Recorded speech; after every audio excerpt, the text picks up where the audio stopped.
Mirëmëngjesi, faleminderit shumë që keni ardhur. Sikur e pat, sot në këtë mëngjes kaq të bukur e nënshkruam memorandumin e bashkëpunimit me Komitetin Olimpik të Kosovës. Kjo është një mbështetje e vazhdueshme, por që po e forcojmë, po e fuqizojmë. Komiteti Olimpik i Kosovës është partner kyç, por edhe strategjik i Ministrisë së Sportit dhe Rinisë, edhe në avancimin e sportit, por edhe në përpjekjet për një shoqëri më të shëndetshme, më aktive. Si vjet, memorandumi ka edhe rëndësi shtesë sepse Kosova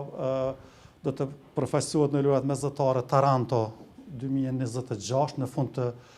gushtit. Po ashtu, pas miratimit të ligjit për lojrat mesdhetare, Kosova po përgatitet për lojrat që do të organizojë vetë në vitin 2030. Krejt ky bashkëpunim është thelbësor me Komitetin Olimpik të Kosovës dhe prandaj në nënshkrimi i memorandumit, i cili përfshin vetëm këtë vetë, por i cili do të përsëritet dhe do të fuqizohet, do të përforcohet, ka në vete krejt bashkëpunimin e komunikimin e shkëlqyeshëm, koordinimin me Komitetin Olimpik, i cili i ndihmon Ministrisë së Sportit dhe Rinisë në krejt politikat e veta për sport, por edhe për rini. Jam shumë i kënaqur që sot filloj javën me nënshkrimin e këtij memorandumi dhe i uroj edhe Komitetit Olimpik, por edhe entitetet e tjera sportive një javë të mirë, një vit të frytshëm e në punë të palodhshme në drejtim të përfaqësimit të Kosovës sa më mirë në arenën ndërkombëtare, por edhe në fuqizimin e sportit në Republikën tonë. Misal, shohim me sensu miratu ligji për lojrat mesdhetare dhe shohim tash komunikim më intensiv me Komitetin Olimpik në aspektin e punës në terren për sport tashmë. Realisht që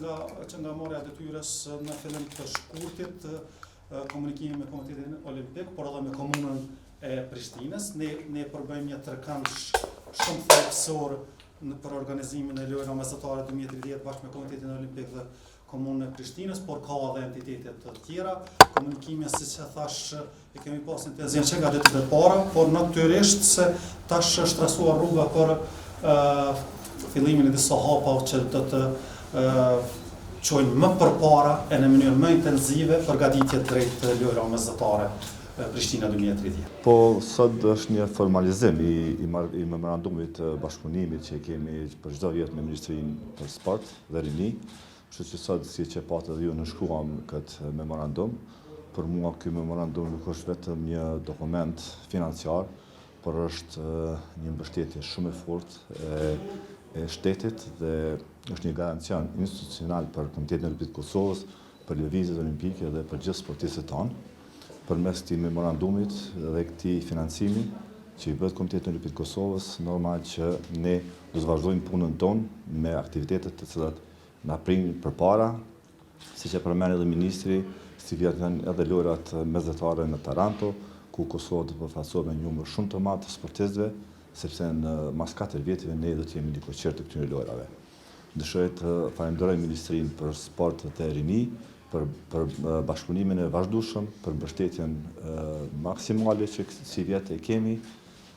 dhe besoj që ne këtë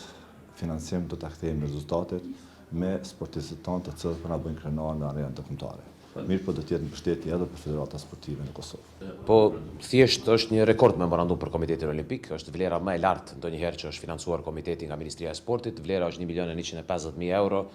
pra jemi definitivisht shumë falenderues,